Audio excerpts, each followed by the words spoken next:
Hello guys, welcome to my channel. Today we are going to see how to resolve registry editor issue that when you are attempting to add a registry key, it's giving you an error that says it cannot import the file to registry.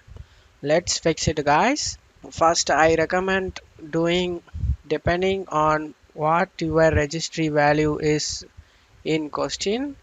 Make sure you don't have any misspellings or syntax errors.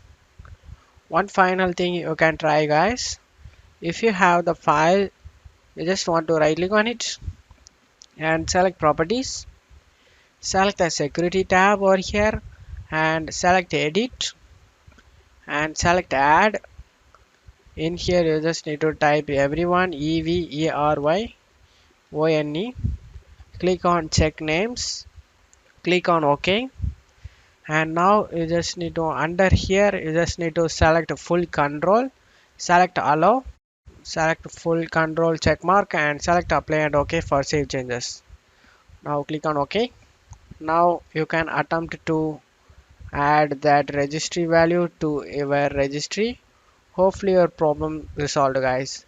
This is the empty file. I just make a video for it. That's why I'm not doing it. I hope this video helped you guys. If the video helped you, don't forget to leave a like you guys. You can also subscribe me and support me guys. Thank you.